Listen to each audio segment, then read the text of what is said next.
truck warm up because it is chilly this morning. Chilly. So, yeah. A little foggy, a little chilly. Should be a good day for trucking, though. It's a little after 4 o'clock. We'll leave here shortly, and we'll be on our way. Get our day started.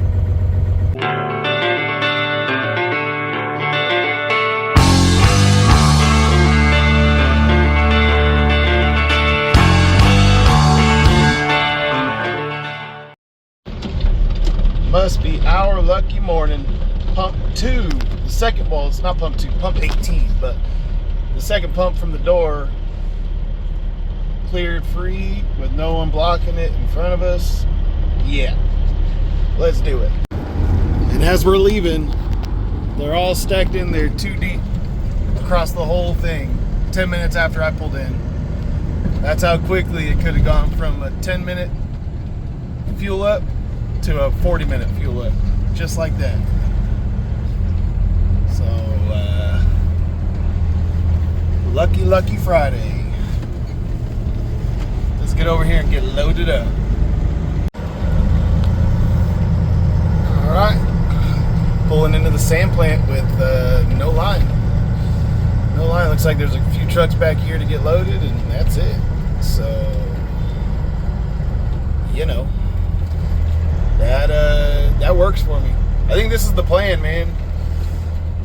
Just why wake up at 2:30 in the morning or 2 o'clock in the morning just to get here when they don't start loading till 4:30 anyway, and you're gonna be towards the back of the line and probably not get loaded until 5, or you can just show up at 5, a little after 5, and get loaded in the first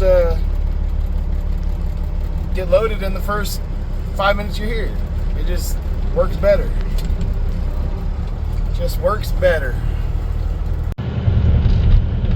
All right, loaded up, trucking, headed to Alabama. It's like deja vu every day, isn't it? Every day's different.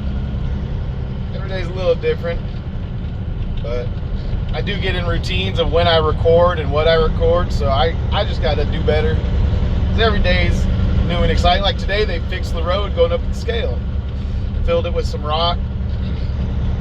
Yesterday it was raining pretty good, so it was pitting out pretty bad and getting sloshy.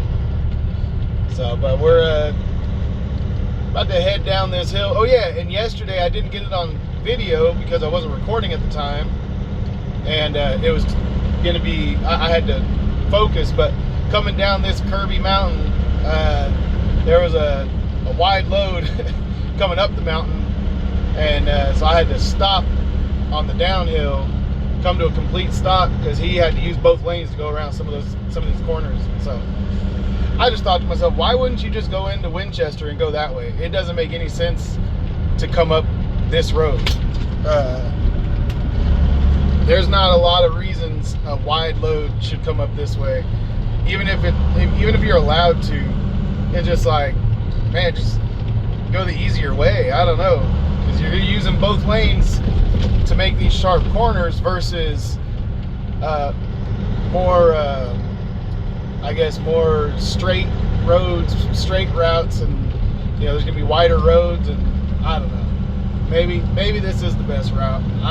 I haven't gone and looked exactly where they came from and where they were going to, but I'll just say that it was inconvenient and a little dangerous for me to bring my load to a complete stop from 25 miles an hour down to a stop, because I came nose to nose with the pickup truck pilot car, and I was just like, okay, I'm assuming the wide load's coming, but I didn't have time to get into one of these little turnouts or anything. It was just stay where I was, hug the shoulder, and let them by. But anyway, all right, I'm gonna keep getting down this mountain, and we'll get to where we can deliver. All right, we're here with our first load. get to watch the Blue Peterbilt unload, dump his load right here.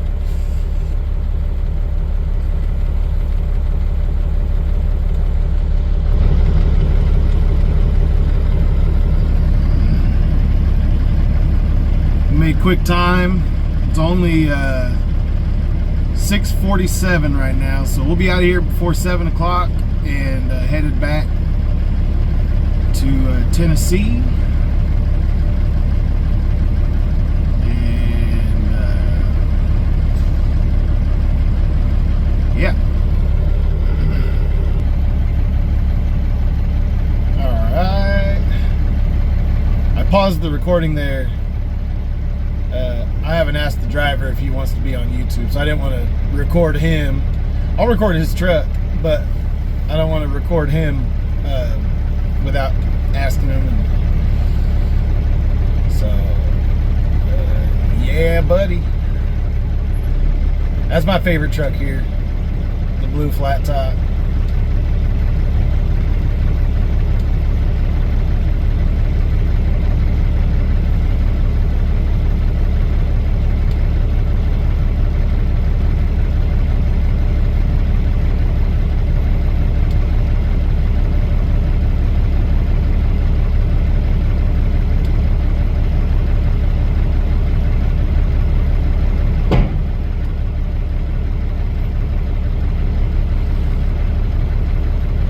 Got a decent amount up there stuck in the nose.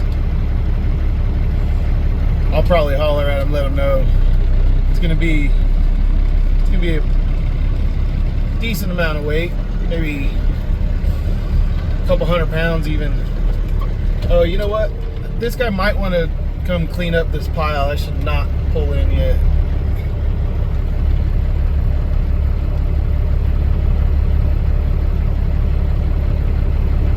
See,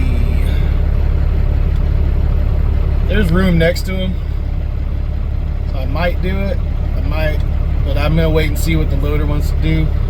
If he gives me the go ahead, then I'll come over and dump next to him. But if he wants to clean it up, we'll let him clean it up.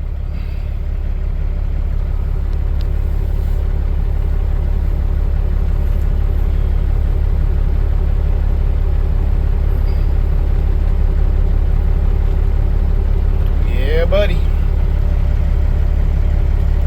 push it out of the way.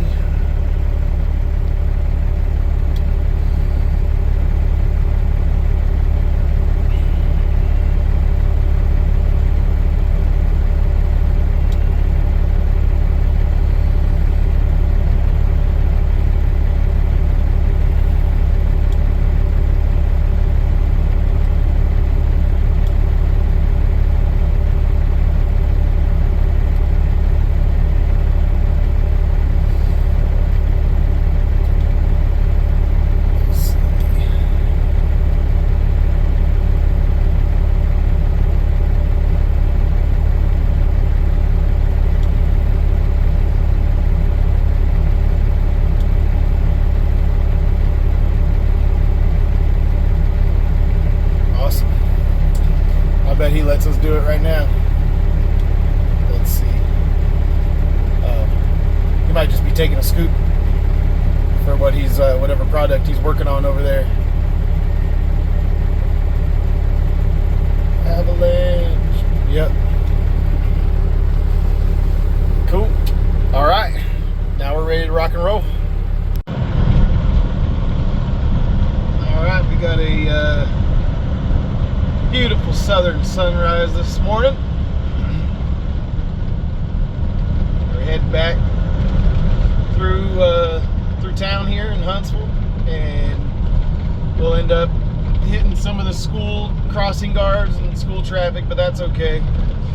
I may or may not have gotten stuck in the mud trying to go around a couple piles. Another truck was unloading some rock, so I tried to go around a couple piles, which I've seen guys do before. I've done it before, but with the way that the pile is right now, there was some sitting water, and I thought, yeah, that might not be too good. And sure enough, it was a bad move. It was a poor decision to try to go between those piles where all the water was sitting. and it got real soft, and I got stuck. I should have recorded it, but I was too busy trying to lock my lockers and drop my bags and do all the little things to try and get unstuck. I couldn't, so I had to get some help out. But anyway, that's beside the point. But it really didn't waste that much time. I mean, it's like I left at 7 still, so they saw me struggling and came and rescued me pretty quick. So loader pulled me out, and now we're on our way. So catch up with you guys in a little bit. All right, just coming in to get load number 2. Looks like there's one truck here. One truck, folks. No, two trucks. Darn. I've just been letting the YouTube pick out whatever thumbnail image it wants to out of the video, but half the time it's me just like it's like there's your thumbnail. Hey YouTube, use this as a thumbnail. We'll see. That might be the thumbnail. Anyway, yeah, I guess we just gotta wait a couple more minutes. He's got one more scoop to give him, and then we'll get loaded and get on out of here. Catch up with you guys down the road. That's the area over there where I got stuck. Oh, man.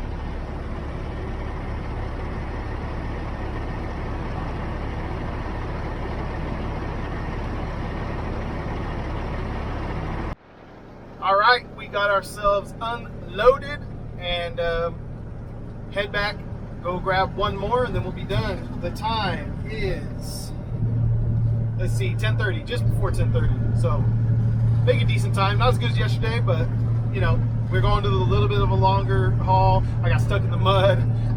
We're behind a guy who I've caught up to him a couple times. I actually passed him on the last one, and then he caught me at a red light, and he swooped in front of me, and I've told you guys I'm not gonna drag race. That's just not my style. So anyway, all right, let's hit the road. Let's go.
Third load.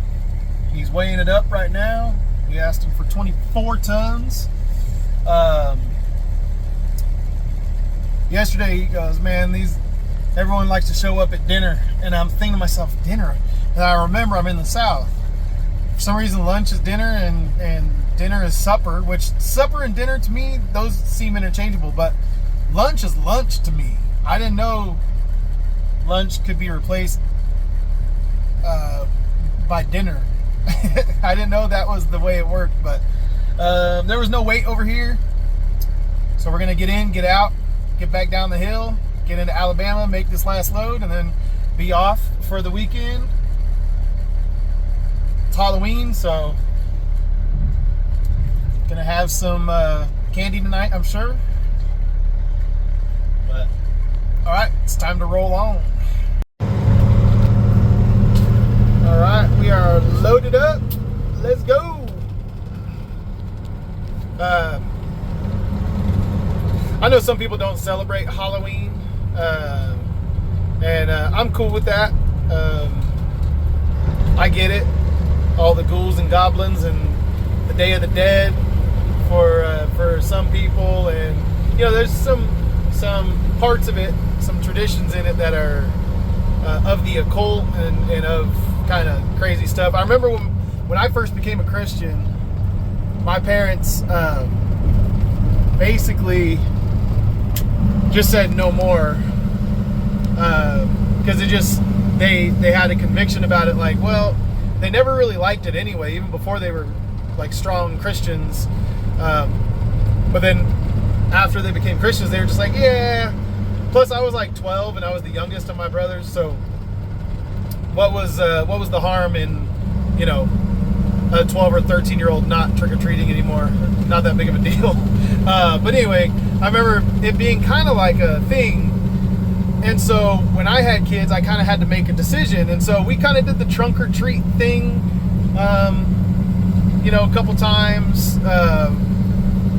Kind of just, we never made like a big deal about it, but we didn't like cancel it either, if you know what I mean. Like, we still, like, what's the harm in dressing up in costumes and going around and getting candy from neighbors? I mean, I guess there could be some harm if you got weird neighbors, but if you live in a normal neighborhood, it's really kind of just everybody loves candy. Everybody likes dressing up as superheroes and whatever else. So anyway, we just kind of went with it. But I understand people who have like a deep conviction about it, and definitely wouldn't I wouldn't like defend participating in Halloween, if that makes sense. That's not like something I would be like, well, you're too legalistic or this or that. I'd just be like, wow, yeah, okay. Then let's just hang out at your house, and I'll bring the candy, and our kids can dress up in costumes, and we can like sing hymns. I don't know. Just to me, it's like it doesn't really matter. Like, the best parts about it have nothing to do with the weird, dark, occult things wrapped up in it. And so if I'm not practicing the occult practices, then to me it's not occult practice, you know what I mean? So anyway, my 2 cents on Halloween on this October 31st. Hope you guys are having a good one and safe, and those who participate, hope you get lots of candy. Those who don't participate, hope you get lots of candy at trunk or treats and fall festivals and harvest festivals and everything else. Yeah, just go get this last load, and then we'll see what happens.